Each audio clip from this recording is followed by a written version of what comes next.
There we go. I'm Misty Bell. I'm the Transportation Development Analyst for St. Louis County.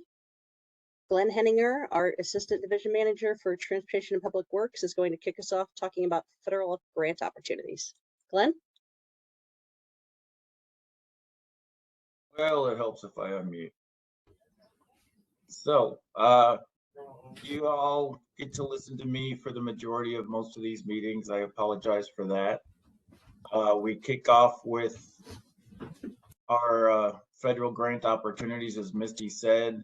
Most of that, which is the TIP program, as put out by East West Gateway, and I will take over the share, I hope.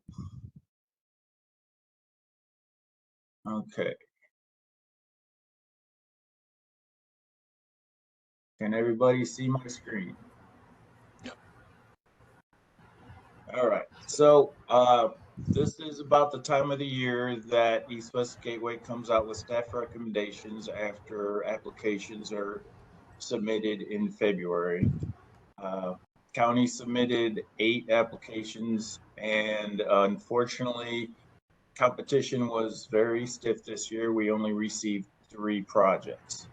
Of those 3 projects, the only one of them really had what I would call good complete streets improvements in the scope, and that is on Hanley Road.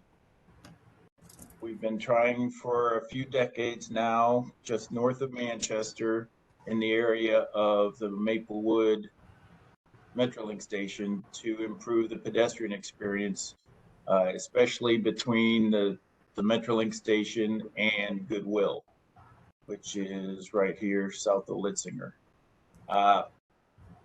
The biggest impediment to that, and we've been trying to design around it for a while, and finally decided that impacts were much too great to try and change the very tight existing conditions between the face of this building and the roadway. Hanley is our busiest road in the county. And we have narrowed the lanes to their limit for safe vehicular traffic. So there's really no room to get good sidewalk on both sides. So what we have finally decided to do is we are going to improve all of the sidewalk on the west side to full current ADA standards, and we are going to implement a new signalized pedestrian crossing, right here opposite Goodwill. And then to the north of there, we will have new ADA compliant sidewalk on both sides. We thought that was a good compromise between improving pedestrian experience and minimizing property impact, private property impact. The other projects we received, one was, I apologize, I don't have it in this Google Earth because it's not really complete streets related. It's a bridge that recently had to be closed, kind of southwest county on Trianon. It's a subdivision street. And so that will be a good improvement for the folks of that area. There's no sidewalk in the area, no real complete streets involved in that project. Third one we received was on Parker Road. Anyone that has looked at our action plan for walking and biking, Parker Road is well represented in there as far as what we should be doing and looking at in the future. And it was established that the best bike facility for that road would be an off-street bike facility, and it was high impact rated. We were working towards that in this application, and what we determined was that to actually get that in was going to require an actual relocation of the road right in the middle, just because of a very odd situation with how the apartment complex is situated with their parking and such.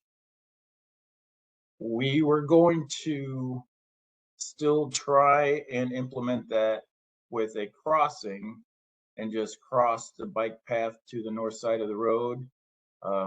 Large front yards, open drainage. We have decent amount of right of way to do that.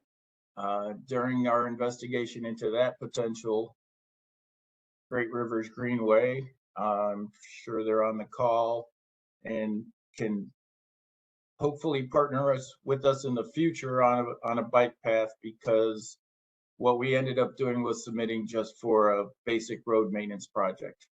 Great Rivers Greenway came out with the results of their North County listening tour. This section of Parker was heavily involved in what we hope to be a partnership in the future on a greenway that serves Parker, Bell Fountain, going all the way over here to the zoo, and then staying on to the west, going up Old Halls Ferry. We have good ideas for how we can help them see that come to fruition in the future. But with our plan crossing the road, it just didn't seem like it was going to be a good fit for an actual greenway.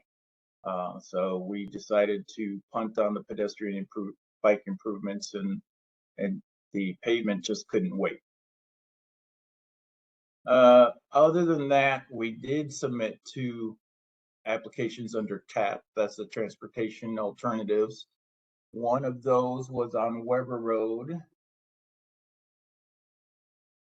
and that is right here in the area of in Afton. It's not new anymore. I'm getting old, but there's a 9-mile garden. It's a very well used local gathering spot for the people of Afton. Lots of events. We were going to make the north side of the road ADA compliant throughout, make sidewalk ramps, and since the south side was done with development, that would have made that entire several blocks fully ADA compliant. Unfortunately, TAP had as much competition as TIR. It did not make the cut. We will continue to try and fund that improvement in the future. Our other TAP application, which for the folks with East Coast Gateway on here, I understand. We had applied for an update to the overall action plan for walking and biking. So that is a countywide plan for a bike network in the future. It includes recommendations for all routes that would make the logical connections, not only county routes. It was completed 2020, or published 2020, 2021-ish. And our thoughts were that it was done with pre-2020 census data. It was done before the recent publication. And if y'all haven't seen it on East West Gateway's website, they have a couple of new things, design tools to help local agencies. One is the blueprint for arterials, partnered with MoDOT on that. And it gives us all local agencies a really good plan for how our arterials should look and function. And they also released our local digital plan called Gateway to Safer Roads. We're hoping an updated action aspects of all of that and the newer census data. It is a little new for updating, so I understand that decision. Not on the agenda, however, is another application we have in with East West Gateway. They recently put out a call for projects for great street studies. what we have asked for there. Not sure when we will find out, but with the imminent opening, I believe they're still on track for 2027 of the zoo extension called Wildcare Park. Riverview Drive is got very good potential for development. It needs a good road designer and land use planner, development experts all on one team to take a look at everything holistically. I'm not really sure when the announcements will be made for winners on that program, but we are hopeful. Hey, Glenn, this is Paul Hubman at East West. Hey, We're hoping to have that decision next week. oh, really? Yeah. Wow. Okay. No promises, but that's the target. All right. Other things we've got going on in the grant world. In November 2024, we received the Safe Streets for All Planning and Demonstration Grant. We are working directly with FHWA as a direct recipient on that. The federal agreement was on pause for a while as the federal administrations changed, and they were reviewing all expenditures, as you all know, very closely. The agreement is proceeding forward, so we have not lost any funding. But what that plan includes is a series of road safety audits that mirror what I mentioned earlier. The gateway to safer roadways is our local Vision Zero. Actually, I had that one in this. Just a second. So the gateway to safer roadways identifies crash locations as compared to the entire East-West Gateway region. Red is top 10%, yellow is top 25%, and blue is top 50%. There is what I've really named is kind of a hot zone for St. Louis County roadways, bounded by I-270, I-170, I-70, and the city limits of St. Louis. So a lot of full corridor problems, where a lot of our other appearances in the Vision Zero plan are spot locations of, segments or actual intersections. So we are going to concentrate on the roadways within that boundary, go outside of it where needed. Say like Bell Fountain Road does go well past 270 with some issues, and we are going to do full-blown road safety audits. Where the Vision Zero plan was not really funded to go into detail on what the problems were, just the location that you have an issue here, you need to take a good look at it. As part of that process, a road safety audit is a team, multidisciplinary team. So rather than just the engineers that, maintain the roadway, maybe drive it several times a year. So kind of got blinders on. We get people from all aspects, different agencies, kind of like the diversity of this group, to specifically look at how the road functions, how it could function, the traffic levels, levels of, all users, how many pedestrians there are, where they may be crossing, is it safe to cross, everything. Every aspect of the roadway is included in a report and final recommendations, and we will try and fund those recommendations if we find a preferred alternative. So we will be reaching out for partners once we get consultants on board. We cannot get consultants on board until after the federal agreement is signed. We hope that is imminent, and yet this summer that we can kick off the studies and hopefully have some plans to start finding funding probably this time next year. But don't be surprised if you hear from Misty or John listing participation. And then finally, also part of Safe Streets for All, there is an implementation grant application coming due at the end of this month. Not sure how familiar everybody is with what we've recently done on Airport Road. It does not quite show up in Google Earth yet. If you use Google Earth, there is a function called historical imagery. If you turn on historical imagery, that brings up the latest aerial. What we did on Airport Road recently is there was four travel lanes with parking on both sides throughout most of it. We did a 4 to 3 lane space reallocation, road diet, and installed buffered bike lanes.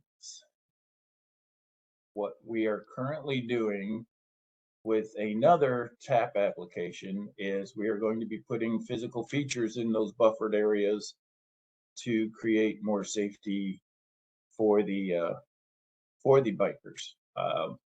Zebra bumps, plastic delineators, that type of scenario. If you're familiar with Union Road in the city of St. Louis, just north of Forest Park, they've done something very similar recently, and that's how it will look.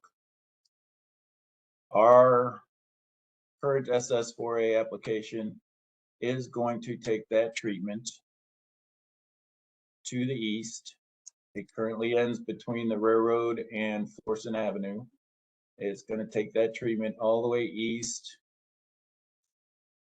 to a grade school, not quite to West Florissant Avenue, and if successful, we'll be implementing a roundabout at Elizabeth Avenue. We think it is a very good fit for Safe Streets for All and have high hopes that it gets awarded as well. So I will stop sharing. We can talk about any of these at the end, and I will let Brian Gettinger talk about traffic calming. All right. Good morning, everyone. I'd like to begin my part of the presentation today to give everyone an update on our Castle Point Improvements project. I'll share my screen temporarily here with the agenda so everyone can see that. Can everyone see the agenda on my screen there? Yes. All right. So our Castle Point Improvements project is a county funded project that we had done to introduce some traffic calming features in the Castle Point subdivision due to some high speeds that were being monitored on the streets in that subdivision. And since our last meeting when we provided an update, since then we're currently going through a third bidding of the project now, because when we did our rebid last fall, our contractor that we were going to award the project to withdrew their bid. So we kind of another bump in the road. We had to readjust there and do another bid. As a result, the construction of the project is expected to begin this fall now. So we will be out there working this fall. And the scope of the project has not changed from what we were bidding last fall. We're still going to install several speed humps, chicanes, chokers, and one traffic circle with the project in the subdivision. And I was going to show everyone, just for those that aren't familiar with some of these traffic calming measures, I was going to share some pictures and show everyone some of these for illustration. Before I show pictures of some of these traffic calming measures, I'm also going to share my screen and show a picture of just a current snapshot of what the current streets look like out there in the subdivision. You can see that it's really just your basic subdivision street, and this we've got some really long stretches of roadway here that just, you know, where there's no parking or anything that would make drivers feel like they need to be, you know, driving the speed limit and doing what they're supposed to be doing. So part of our project is, I'll start with the speed humps. So when we install the speed humps out there, they will look very similar to this, with the exception that we will not be striping this bike symbol. It'll just be the hump and the markings and the signs that you see here. This is what we consider to be a vertical displacement type of feature where, again, they'll go over it and they'll be uncomfortable going over it at high speeds and they'll have to slow down. And excuse me, the next options that I'm going to show you, or features I'm going to show you, are for the chicanes and chokers and traffic circle. Starting with the chicanes, I apologize for this image being a little fuzzy. I tried to make it large so everyone could see it here. But as you can see, the overall objective of these next two traffic calming measures that I'm going to show you is to basically simulate the scenario where we have a subdivision street with parking on both sides, and we've got, you know, events going on at two households across from one another, and we've got a narrow passageway through the center where two drivers coming opposing directions have to yield to one another. And that's kind of what you see here. This is with the chicanes, what the driver's going to end up having to do is they're going to have to do like a zigzag motion to go between all these little bump outs, to help, you know, slow everyone down. And again, the oncoming cars, if they come up simultaneously, they're going to have to yield because the passageway through these chicanes is going to be one lane width. So it's just going to be passable for one car. And flip over to show you a picture of what the chokers are going to look like. Chokers will look very similar to this. In this example here, you'll see it looks like there is room enough for two cars to go between these two choker islands on this picture here. Ours will just be one lane width again, where the cars will have to yield to one another when they approach. Again, look very similar to this. And then last traffic calming feature I'll show you is the we have one traffic circle we're going to install in the project. And the objective of a traffic circle is it appears like a mini roundabout. And essentially what we're doing here is we're just breaking up this straight through motion. We're making the car, you know, turn to the right a little bit and then turn back left a little bit and go around this island to slow down traffic. That was all I had for my presentation on Castle Point today. I don't know if anybody has any questions about that before I move on to Operation Smart Streets.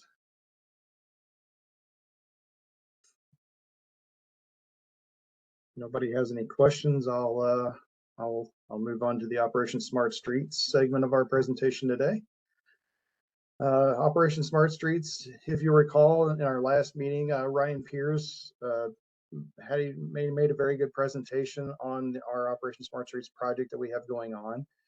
And the current update that I have on that is that the St. Louis County Council has approved $3 million for the first phase of this 4-phase project. In addition, we were nominated by Congressman Wesley Bell's office to receive a community grant for the project, which has been sent on to the Congressional Appropriations Committee for approval. So we've got two funding sources there that we're working on together. We've got one. We're working on getting the other one. And then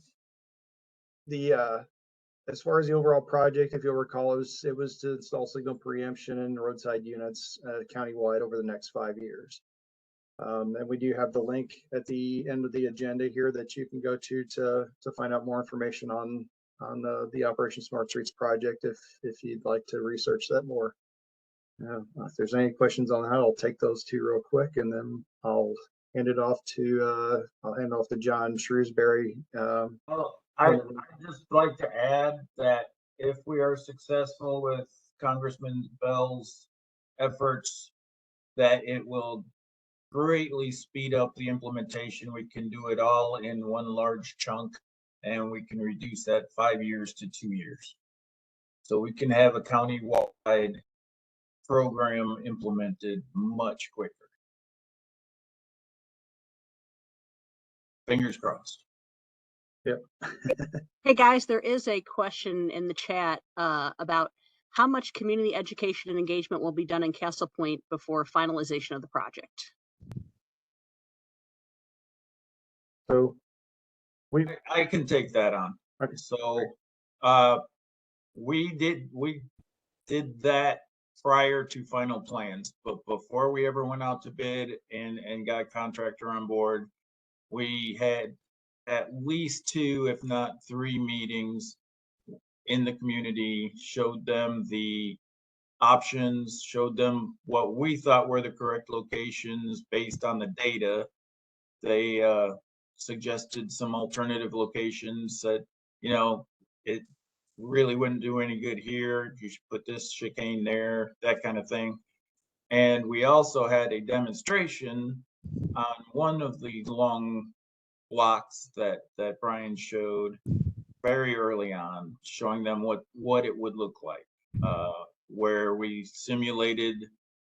It's hard to simulate the speed humps, but we simulated the horizontal deflection features of chicanes, and believe we also had a median, which did not end up in the final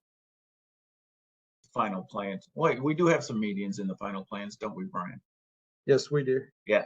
So that there's going to be some medians introduced also, just to keep people from going fast straight down the middle.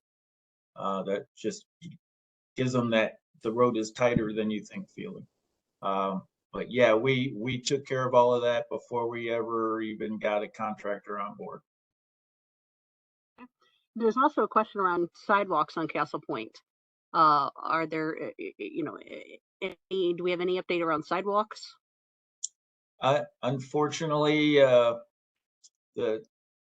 historically, the county did not start requiring sidewalks of subdivision developers until the early to mid 70s, I believe. And Castle Point predates that. With the number of subdivisions the county has that predate that requirement, it is just, there's no feasible funding mechanism to start building new sidewalk in the older subdivisions. The priority for the sidewalk currently is in the action plan for walking and biking, and that is concentrating on arterials and collectors. That alone, I mean, when it was published, it was called a $250 million plan. I'm guessing now it's closer to 400 to 500 million.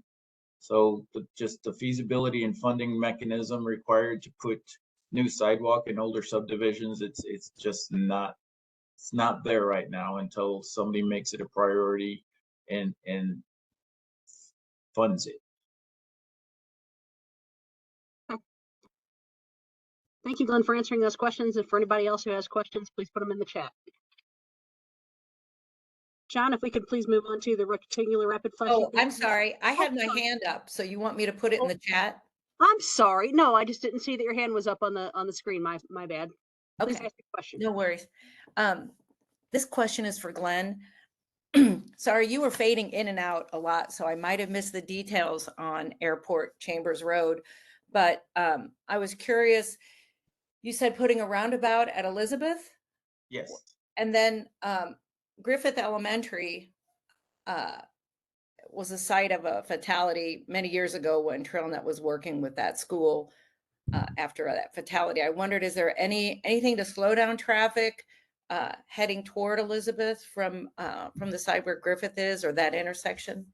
So that is the eastern end of the limits of the project for our grant application. So we are going to be tightening up the road in that area. We have not really programmed or looked at any kind of traffic calming on arterials as of yet, but I should have mentioned that too. Another part of the grant we already received, the planning grant, that is going to be doing the road safety audits is also some traffic calming demonstrations. So we will be investigating traffic calming measures on arterials and collectors. You know, as Brian mentioned, we have the Castle Point for traffic calming in subdivisions. We will be doing before and after studies on that to see what works and see what we can change as far as our design standards go. And this demonstration grant will be concentrating on any newer techniques to calm traffic on arterials and collectors. If we do come up with something viable, it should be, the standards at least should be in place about the right time to include in the chamber's project. It's just, it's not in the application right now.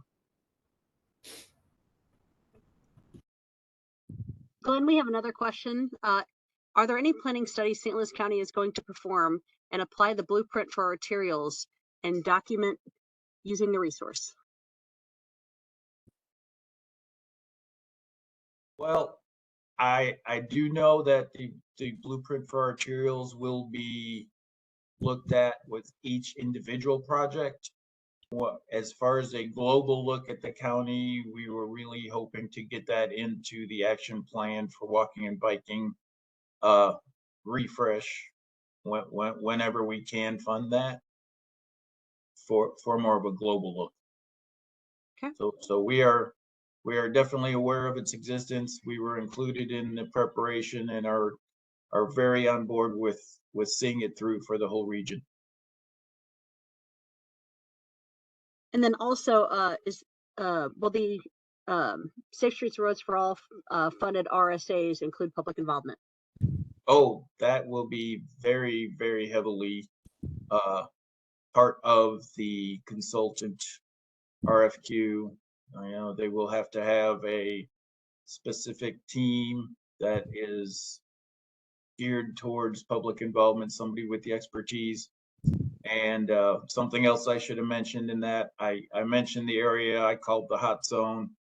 When we do reach out for partners who would like to be on some of those teams, we're also looking for somebody that has interest in the area or maybe familiarity with certain corridors. So if you are in other groups that, you know, really want to see something happen on Chambers or something of that nature, you know, if you have a particular route that you are really interested in seeing improvements on, number one, you can see on the East West Gateways website, it's called Gateway to Safer Roadways, and see where that data put that road and if it's on our radar for a road safety audit. But that would really be a help to us just to get the local knowledge and what other people think are the issues. Sure. And then another comment and question. You cut out when you were talking about Parker Road, so you decided not to make it a complete street and wait for GRG? Yeah. Okay. Yes, we want to partner with GRG in the future for a proper greenway type corridor. And then thank you to Cindy. She said TrailNet's happy to support community involvement in the RSAs. And then one more thing, when does the county post the solicitation for the RSAs? That is dependent on the federal agreement. Those have been lingering. We just recently received word from our local FHWA liaison that it is moving again. So I'm guessing the RFQ will be maybe August at the earliest. I think we've addressed all the questions. Yes, we have. Does anybody else have anything? I don't see any hands up.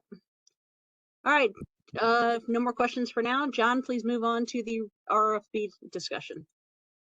All right.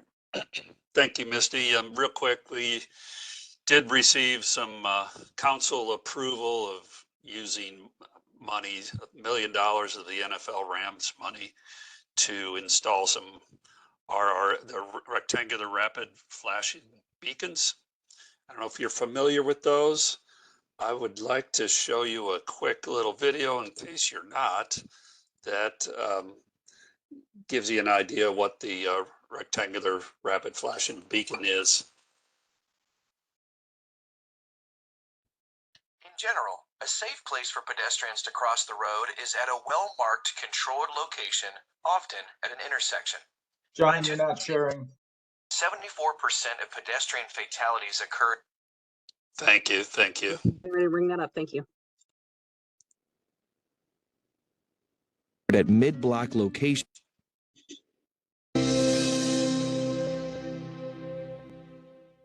In general, a safe place for pedestrians to cross the road is at a well-marked, controlled location, often at an intersection. But in 2018, 74% of pedestrian fatalities occurred at mid-block locations between intersections.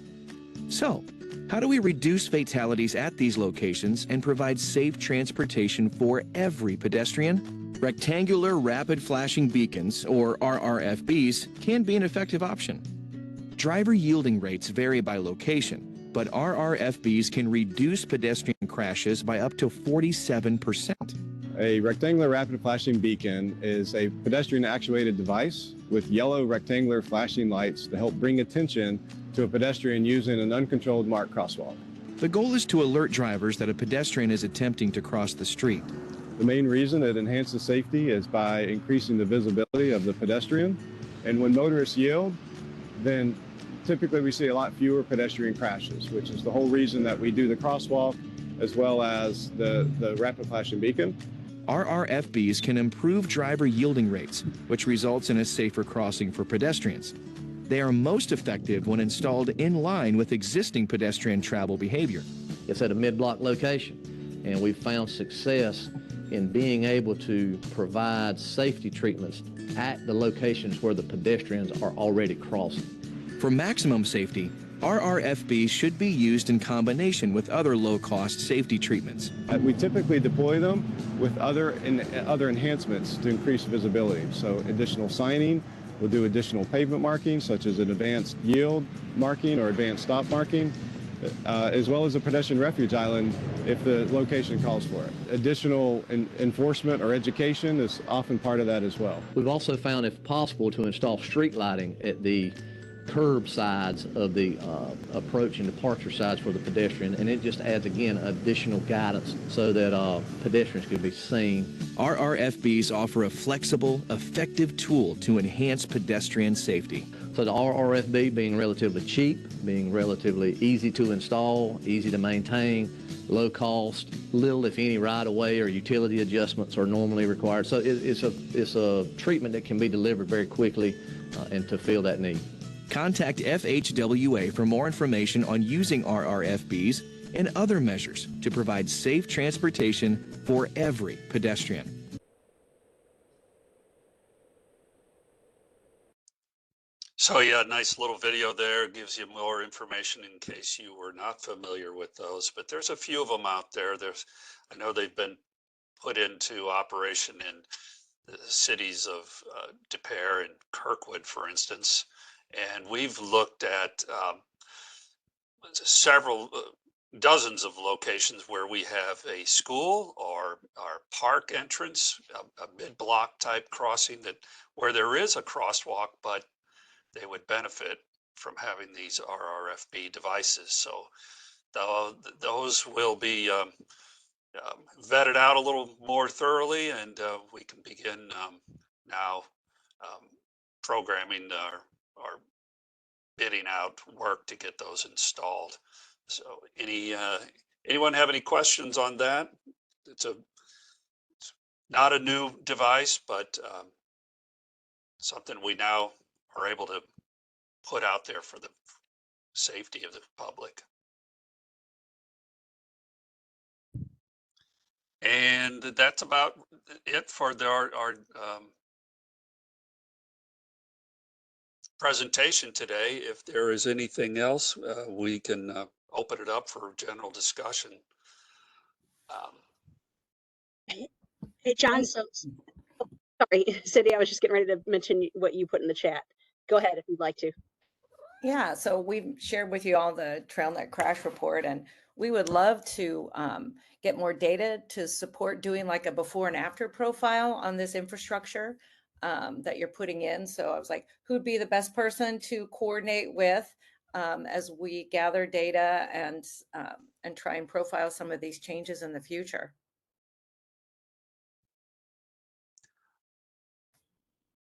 Was that you, John? I think you're muted there, Glenn, but yes, me, myself, Cindy, Brian, Yep. Glenn Henninger, we could help.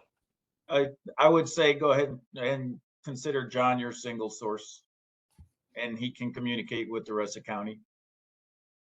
All right, great. We'll do that. And hopefully, if, maybe Charles can drop the crash report in there for folks.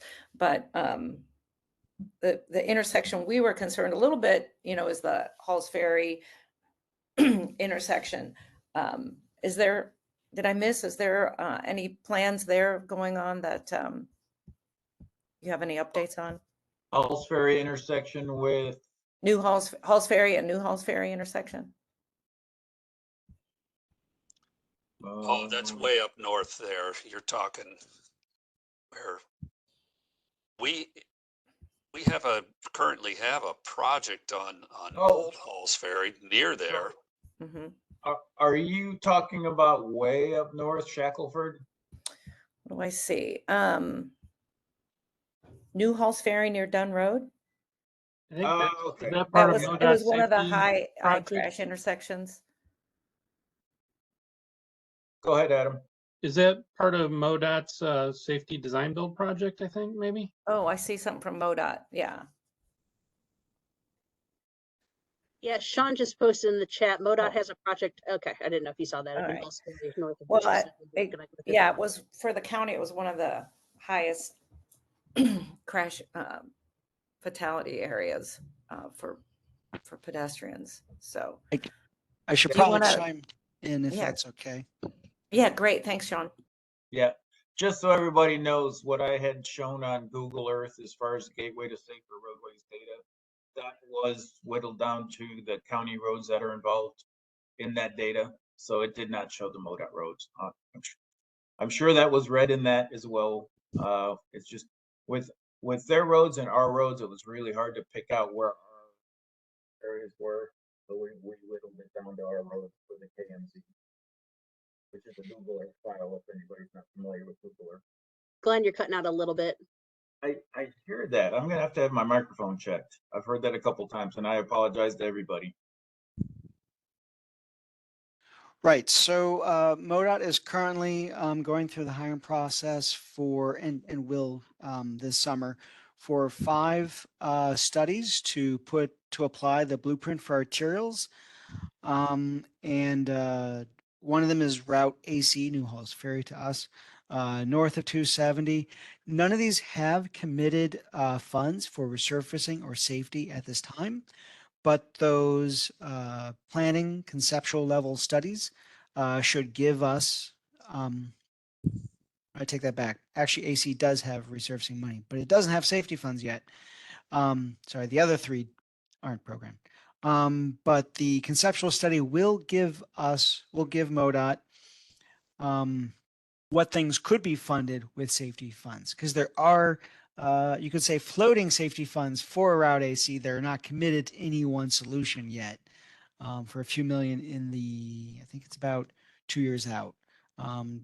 That happens after the resurfacing. So rest assured, Cindy, there will be changes coming to AC. Not exactly sure yet until after current conceptual south of 270 and upcoming planning through final plans north of AC is completed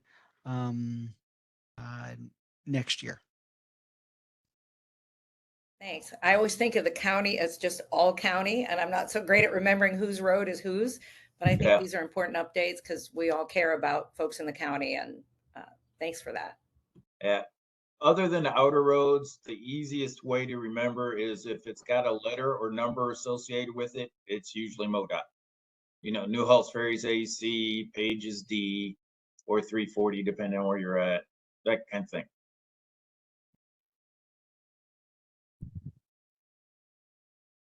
Does anybody have any more questions around that?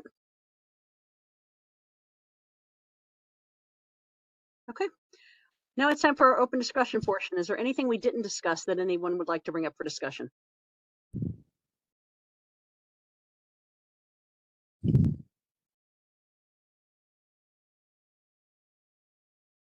Just gonna scroll through and look for hands real quick.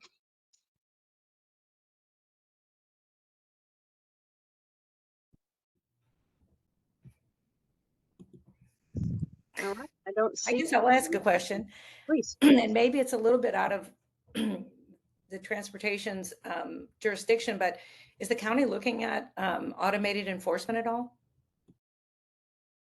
I have not heard anything along those lines. We have been keeping up, just looking at different articles and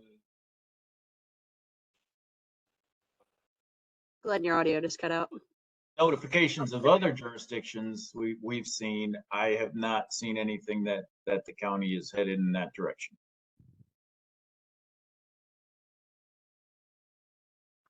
Thanks. Thank you both.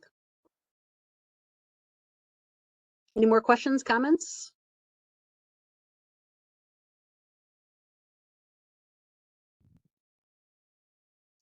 All right, not hearing anything. I'll assume there are no questions or comments. We'd like to thank everyone for attending today and for your questions and feedback. We'll host another one of these in approximately 6 months. We hope you have a great week. Thank you, everyone. Thanks. Thank you. Good job, Misty. Thank you so much.